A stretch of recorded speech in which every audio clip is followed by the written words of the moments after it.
Everybody, I'm Jordan Diaz here for BTV10, joined by Jennifer Coolidge, or as many of us college fans know, Stifler's mom. Now, do you ever get tired of being called Stifler's mom? Do you think you'll ever live that down? I don't know, I hope not, because it was like the only movie I think I've ever done where I played kind of a normal person. I mean, she was like she was horny, but she was normal, you know, she was like a normal person, and she was like sort of an attractive person, and I always sort of play really weird people, so I wonder why, you know, my weird outfit.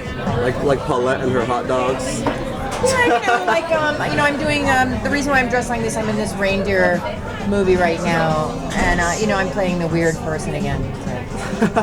And speaking of Stifler's mom, I hear there's another American Pie in the works. Yes, there is, Can you tell us a little bit about it? Or like when the release date or when it's going to start filming? Yeah, we're supposed to shoot it in May, and all I know is that hopefully I'm gonna sleep with more of the kids in the film. Are they looking for new like cast mates at all? Or? Yes, as a matter of fact, I'm holding auditions actually later tonight at the W Hotel. And I think you look way more like my son than Stifler. So I'd like to have you. I agree. I'd like to audition you. All right. What room number? I just you can just read that menu like you're reading some lines.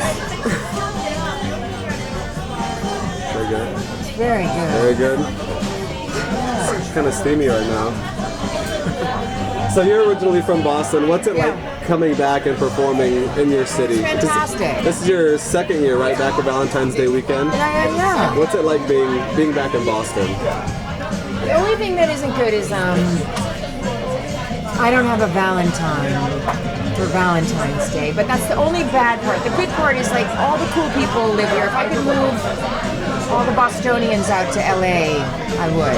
Because I love the Boston mentality. It's just... What a coincidence. I don't have Valentine's either. Oh, you don't? Well, he doesn't have a Valentine. Really? Mm-hmm. Well, you never know. You never know. Never know. Your career has been, what, about 20 years now in Hollywood? What was your first big break where you were like, this is it, this is my first real job as an actress? Seinfeld. Seinfeld was my first. The masseuse. Masseuse, that was my first legitimate job, yeah. Wow. How exciting is it? What's like the rush when you get that first job? And you're working especially on a show like Seinfeld, one of the biggest shows. I just spent the entire episode trying to not get fired. I mean, I really, you know, I'd heard all these terrible stories of people getting fired off that Seinfeld show, and I was incredibly paranoid. But you know, they weren't very.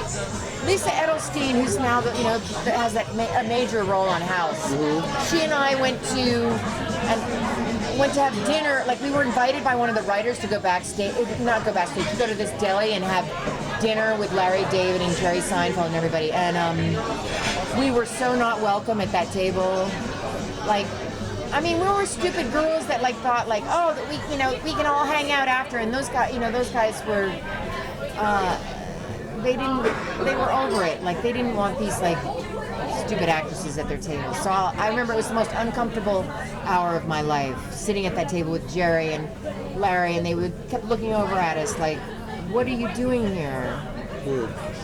And going off of that, I mean, just being in Boston, there's tons of kids and theater programs like you were at Emerson. People like me, broadcast journalists who want to move to Hollywood or LA. What's the best advice you can give to them going into this business? How to deal with the egos and just the culture of Hollywood? Well, I do. You know, are you saying like potential people that really want to be actors? Oh yeah. You know, the one thing that I think is really strange is when someone says to me like, "What's the best way to get a job?" I always think the best advice I could ever give anybody is, I was in the Groundlings and I was always in. Once I started putting myself in shows and I was in shows. Like you get jobs from doing shows, and like when I was like waitressing in New York City, I thought someone was going to hire me as a waitress to be an actress. Like I thought I'd be discovered in a restaurant, And I'm sure it happens for, Paulina Portskova or something. But I mean, I didn't realize, like, if you're in a show and you're doing, like, something interesting, there's always someone watching the show, and then you get a job out of it. And so I say no matter how rinky-dink the play is or rinky-dink the movie is, something great usually comes out of it. That's my advice. Great advice. Thanks so much for hanging out, especially in a bar of all places. I know. Thanks so much for hanging out. Yeah. I heard the show was great tonight. I went last year. Couldn't make it this year. Oh, you didn't come to the show? I went last year. That's stupid. That's my forgiveness. Here we are. We got to discuss the show tonight, and you didn't even come to the show? I'm sorry. We'll make it up at the W Hotel at auditions. All right? Really? Yeah.